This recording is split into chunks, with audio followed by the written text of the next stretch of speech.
السلام عليكم ورحمة الله تعالى وبركاته. نتمنى تكونوا بخير وعلى خير إن شاء الله. وانتم كتشاهدوا هذا الفيديو ديال اليوم اللي جبت لكم هاد البليغات اللي اقتصاديين، بليغات بالزنجلان. إن شاء الله نتمنى يعجبوكم وينالوا الاستحسان ديالكم يا ربي. كما كتشوفوا معايا البنات، هنا عندنا 4 كيسان ديال الدقيق، يعني كؤوس ديال العنبة يا البنات.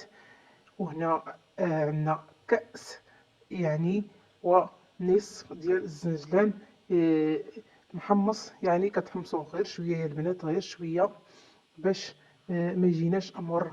الا كثرتو ليه التحمر راه غيجي مر. وكنزيدو اصفر بيض وملعقه صغيره ديال القرفه مع ملعقه صغيره حبات حلاوه. عندنا 4 ملاعق من الزبده اللي كندوبوها، الزبده حيوانيه يا البنات. كما عندنا 3 ديال المعالق ديال الزيت نباتيه، وعندنا 4 ملعقة هكا صغيرة ديال خميرة الحلويات، ما نكتروهاش. وعندنا قبصة ديال الملحة، دائما في الحلويات ديالنا كنحاولوا نديرو قبصة ديال الملحة اللي كتعدل لينا المذاق. وهنا البنات درت نصف كأس ديال الماء ونصف كأس ديال الماء الزهر، كأس ديال العنبة. وإلا ما قدكمش داك الكاس البنات في الجمع ديال العجينة، كتزيدوا شوية ديال الماء. وكما كتشوفوا معايا هنايا كنحاول نبسبس هكايا العجينة، عاد كنجمعها. كما قلت لكم الا ما قدكمش داك الكاس اللي كنديروا يعني الخليط بين الماء الزهر والماء، كنزيدوا شويه ديال الماء حتى كنحصلوا على عجينه ديالنا متمسكه.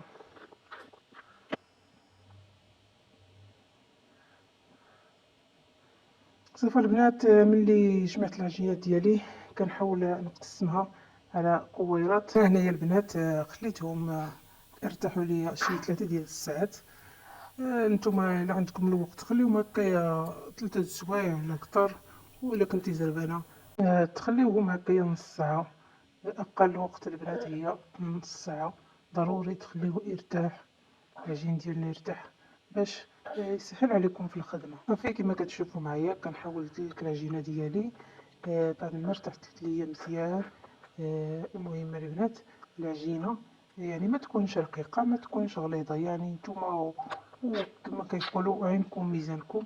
كتحاولوا انكم ما ترققوش العجينه بزاف وما تخليوهاش تاني غليظه. وواحد النصيحه يا البنات، ضروري انكم ملي تدلكوا العجينه ديالكم دلكوها غير بشويه. كما كتشوفوا معايا انا كندلك العجينه ديالي غير بشويه باش هكايا ما تقطعش معكم العجينه، حيت فيها الزنجلان هكايا. الا يعني كتدلكوا هكايا بالجهد راه العجينه ديالكم ما تقطع معكم.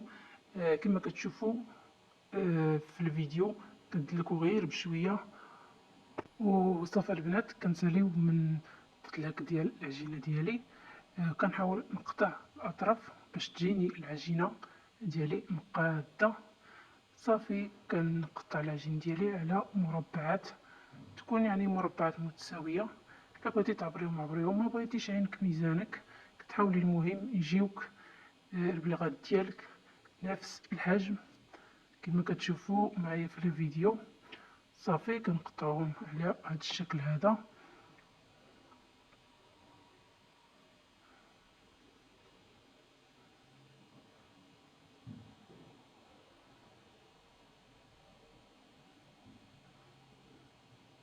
صافي البنات كنقطعوهم على شكل مربعات هكايا.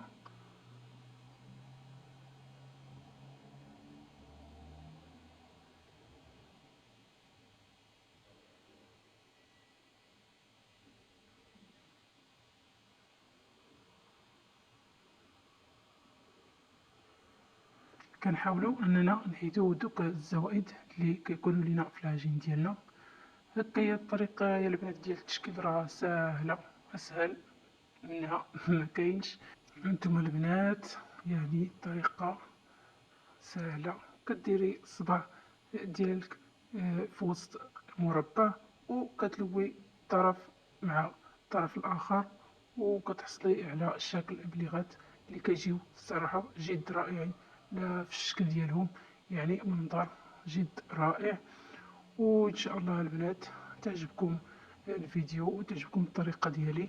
نتمنى انك اختي الى بقى كتشاهديني حتى لهاد الدقيقه هذه، تخلي لي واحد لايك وواحد الاشتراك للقناه وشي تعليق اختي من عندك، في ميزان حسناتك ان شاء الله. ونتمنى ان شاء الله يا ربي ينال الفيديو الاستحسان ديالكم. وقد ما كتشوفوا يا البنات كنحاول انني نقد جميع المربعات ديالي نسليهم كاملين بهذه الطريقه هذه. صافي البنات كنستمروا على نفس الطريقه حتى نساليو العجين ديالنا، وكنديروا الزيت ديالنا تسخن مزيان. صافي كنحطوا البليغات ديالنا على هذه الطريقه هذه، كنحاول نحركوهم كما كتشوفوا معايا في الفيديو. صافي البنات نخليوهم حتى ياخذوا داك يعني اللون ذهبي، ما يكونوش محمرين مزيان حتى البنات كيجيو مقرمشين يعني بزاف، يعني نحصلوا على لون ذهبي. صافي كنحيدوهم مباشرة البنات، كنحيدوهم من الزيت وكنديروهم في العسل باش يتشربوا لينا العسل وهما محدو سخونين. وها هو الشكل النهائي ديال البليغات البنات. نتمنى انهم يعجبوكم وتجربوهم، كيجيو الصراحه لذاذين ومقرمشين كما كتشوفوا معايا. ها هي الصوره كتوضح كلشي البنات. اليوم نتمناو انكم تخليو لي واحد اللايك واشتراك ديالكم ان شاء الله للمزيد من الوصفات ان شاء الله. وكنقول لكم شكرا على المشاهده، والسلام عليكم الى فيديو اخر ان شاء الله.